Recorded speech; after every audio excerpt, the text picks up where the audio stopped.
அலெக்சான் power tools வாடிக்கையாளர்கள் அனைவருக்கும் வணக்கம். இன்றைக்கி வந்து 58 சிசி செயின்ஸாக பவர்மேட்டிக் பிராண்டில் நம்ம ஆஃபர் பார்க்குறோம். அதோட சிறப்புகள் எல்லாம் பாக்ஸ்லேயே தெளிவாக எழுதியிருக்காங்க. 58 சிசினாவே உங்களுக்கு எல்லாம் தெரியும், கம்பேட்டிபிள் ஸ்பேரு. அதுக்கப்புறமா பார்த்தீங்கன்னா அதில் சிலிண்டர் கிட்ட அதாவது பிஸ்டனு கார்பரேட்டர் எல்லாமே வந்து நமக்கு ஜப்பான் டெக்னாலஜியில் வந்துடுது அப்படின்னு காமிச்சிருக்காங்க. அதுக்கப்புறமா டபுள் ஏர் ஃபில்ட்ரு அதெல்லாம் நம்ம நார்மலாக இந்த மிஷினில் இப்போ நம்ம ஓப்பன் பண்ணி காமிப்போம். அப்புறம் சுப்பீரியர் கட்டிங் பெர்ஃபார்மன்ஸ் நல்ல பெர்ஃபார்மன்ஸ் இருக்கும் அப்படிங்கிறத நம்ம பெட்டியிலே நம்ம தெளிவாக சில விஷயங்கள் சொல்லிடுறாங்க. அந்தளவுக்கு இந்த மிஷின் நல்லா ஒர்த்தான மிஷின். நம்ம அதனாலே ஃபஸ்ட்டு வீடியோ போடுறதுக்கே நம்ம இந்த மிஷினை செலக்ட் பண்ணோம். இப்போ நம்ம வந்து பாக்ஸை ஓப்பன் பண்ணிவிட்டு பாக்ஸ் உள்ளே ஒன்று ஒன்றா என்ன இருக்குது அப்படிங்கிறத நம்ம தெளிவாக பார்த்துட்டே வரலாம். ஏன்னா மற்ற பவர் டூல் போடுற மாதிரி வீடியோ இதில் போட முடியாது. இதில் நிறைய இன்சுலேஷன் ப்ரொசீஜரும் நம்ம காமிக்க வேண்டியிருக்கு. ஒரு மிஷினையும் எப்படி ஒரு பாகத்தையும் எப்படி நம்ம வந்து இன்ஸ்டால் பண்ணுறது அப்படின்னு சொல்லிட்டு ஒரு யூசர் மேனுவல், அதோட 18 இன்ச்சு பாரு, ஒரு கவர் போட்டு 18 இன்ச்சு பார் இது மாதிரி உள்ளே வச்சு நமக்கு பேக்கிங்கில் வந்துடுது. நம்ம இந்த மிஷினில் வந்து 18 இன்ச்சு பார் தான் அவங்க வந்து கொடுத்துருக்காங்க. ஆனால் நம்ம 24 இன்ச்சு பார் கூட போட்டுக்கலாம். நம்ம 1.5 அடி 2 அடி அப்படிங்கிற மாதிரி இதில் 2 பார் நம்ம போட்டுக்கலாம். அது கூட இந்த மாதிரி அலன் கீ, மிஷினை கழட்டி மாட்டுறதுக்கு, மெயின்டெனன்ஸுக்கு, அப்புறம் வந்து கார்பரேட்டரை அட்ஜஸ்ட் பண்ணுறதுக்கு இந்த ஸ்க்ரூ ட்ரைவர் ஒன்று கொடுத்துட்றாங்க. அது போக பார் நட்டு, அப்புறம் வந்து மேலே டாப்பில் அந்த டீத்தெல்லாம் மாட்டுறதுக்கு 2 அலன் கீ ஸ்க்ரூவும் இதில் கொடுத்துருக்காங்க. இது வந்து பார்த்திங்கன்னா ஒரு செயின் இந்த மெஷினோட ஃப்ரீயாக வந்துடும். அதாவது மெஷினை வாங்கினோன்னா அப்படியே பயன்படுத்துகிற மாதிரி ஒரு செட்டை என்ன தேவையோ அது கொடுத்துருவாங்க. இது பிரேக் செட்டு, செயினை மாட்டிட்டு டைட் பண்ணுறது. இது மெஷினோட ஒரு பாகம். ஆனால் மாட்டினா நம்ம பேக்கிங் பண்ண முடியாதுக்கா தனியாக வச்சுருப்பாங்க. அப்புறம் நம்ம பெட்ரோல் ஊற்றுறதுக்கு இந்த மாதிரி கவர் கேன் ஒன்று தனியாக அது கூட ஃப்ரீயாக வந்துடும். இது மெஷின் வந்து நல்லா நீட்டாக பேக்கிங் பண்ணி பாலித்தீன் பேப்பரில் அழகாக வந்தது. இப்போ வந்து நம்ம ஏர் ஃபில்ட்ரு ஏரியாவை நம்ம பார்க்கலாம். மேலே இருக்க இந்த கேப்பை வந்து நம்ம ஓப்பன் பண்ணிட்டோம்னா இந்த மாதிரி கேப் இருக்கும். இது வந்து உள்ளே ஏர் ஃபில்ட்ரு இந்த மாதிரி கொஞ்சம் பெரிய ஏர் ஃபில்டராகவே இருக்கும். நல்லா ஏர் தாராளமாக உள்ளே போகிற மாதிரி பெரிய ஏர் ஃபில்டராக வச்சுருக்காங்க. இது வந்து பார்த்திங்கன்னா அந்த சைடில் நம்ம இப்போ விரல் வச்சு காமிக்கிறோம் பார்த்திங்கன்னா, அந்த பக்கம்லாம் ஏர் இது வழியாகவே உள்ளே போகும். வெட்டும்போது மரத்தூளோட பீஸு எதுவுமே வந்து என்ஜினுக்குள்ளே போயிடக்கூடாது அப்படிங்கிறக்காக இந்த ஏர் ஃபில்ட்ரு நம்ம கொடுத்துருப்பாங்க. இது எல்லாமே தனித்தனியாக நம்ம வாங்கிக்கலாம். இப்போ நம்ம காமிக்கிற வந்து கிளட்ச் பாகம். என்ஜின் ஓடுறதுல கிடைக்கிற சக்திகள் எல்லாம் இந்த கிளட்ச்சில் வந்து இது ரொட்டேட் ஆகும். இது மூலமாக தான் நம்ம செயினை சுற்ற வச்சு மரத்தை வெட்டுவோம். இது ரொம்ப இம்பார்ட்டண்டான இடம், அதனால தான் நம்ம இதை வந்து காமிக்கிறோம். இதில் இந்த கிளட்சில் இருந்து பார்த்திங்கன்னா உள்ள சைடில் இப்போ உள்பக்கமாக காமிச்சிருக்கோம் பார்த்திங்கன்னா, சின்னதாக வட்டமாக வாசர் மாதிரி உள்ளே இருக்குது பாருங்கள். நல்லா இப்போ உங்களுக்கு தொட்டு காமிக்கிறோம். இதுக்கு பேர் ஸ்ப்ராக்கெட்னு சொல்லுவோம். இப்போ இந்த கிளட்சில் சுற்றுற பவர் எல்லாம் இந்த ஸ்ப்ராக்கெட்டில் தான் வரும். அப்போ நம்ம செயினை வந்து இந்த ஸ்ப்ராக்கெட்டில் தான் மாட்டணும். மாட்டி தான் நம்ம பவர் எடுக்கணும். இப்போ வந்து நம்ம பெட்ரோல் முடியாது, ஆயில் முடியாது, அதை நம்ம தெளிவுபடுத்துகிறோம். இதில் வந்து ஒரு பக்கம் 2 பக்கம் மூடி இருக்கும். ஒன்று வந்து பிளாஸ்டிக் டேங்கில் ஒரு மூடி இருக்கும். எது இந்த பக்கம் இது இப்போ நம்ம தொட்டு காமிக்கிறது இது வந்து பெட்ரோல் மூடி. இதில் தான் பெட்ரோல் ஊற்றணும். நம்ம நிறைய பேர் குழம்பிடுவீங்க. இந்த பக்கம் இருக்குது பார்த்தீங்களா, மெட்டல் பாடியில் ஒரு மூடி இருக்கும். அது வந்து ஆயில் ஊற்றுறது. மெட்டல் பாடியில் இருக்குது. மெட்டல் பாடி பார்த்திங்கன்னா வரல வச்சு காமிக்கிறேன். இது வந்து லூப்ரிகண்ட் ஆயில் ஊற்றுறது. செயின் வந்து வெட்டும்போது உராய்வை குறைக்கிறதுக்காக நம்ம இதில் ஆயிலை ஊற்றினோன்னா நம்ம என்ன வெட்டுறது வந்து நல்லா ஸ்மூத்தாக இருக்கும். அதுக்காக இது வந்து ஆயில் மூடி. இந்த ஆயில் வந்து நீங்கள் கியர் வண்டி இந்த 2 வீலர்லாம் மெக்கானிக் இருப்பாங்க இல்லையா, அவங்க பழைய ஆயில் கொடுக்குறத நமக்கு வந்து ஃபில்ட்ரு பண்ணி நீங்கள் இதில் ஊற்றிக்கலாம். சும்மா 10 ரூபா 20 ரூபா கொடுத்தீங்கன்னா 1 லிட்டர் கொடுத்துருவாங்க.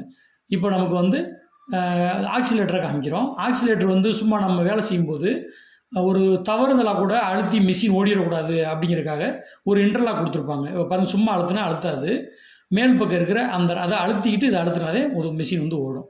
அந்த மாதிரி ஒரு இன்டர்லாக்கோடு அது கொடுத்துருப்பாங்க. தவறுதலாக நம்ம இப்போ இந்த மெஷின் பேக்கிங் கூட நமக்கு வந்து ஒரு செயின் வந்து கூடுதலாக வந்துடும்.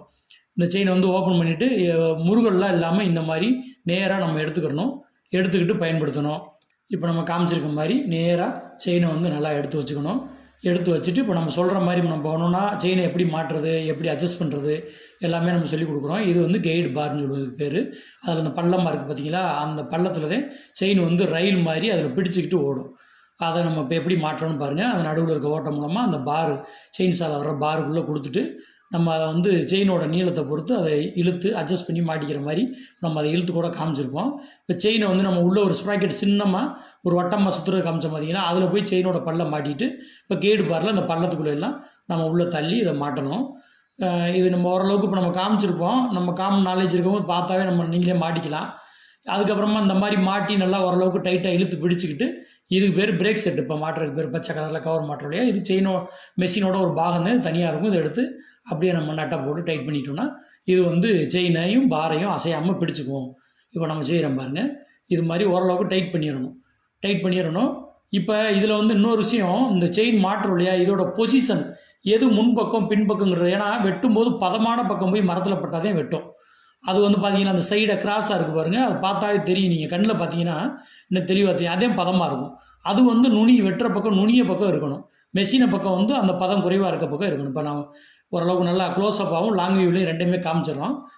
சுற்றி காமிக்கிறோம் பாருங்கள். இந்த பக்கம் இதை நோக்கி நம்ம விரல் காமிக்கிறோம் இல்லையா, அந்த பக்கத்தை நோக்கி நுனியை நோக்கி தான் இந்த பதமான பகுதி.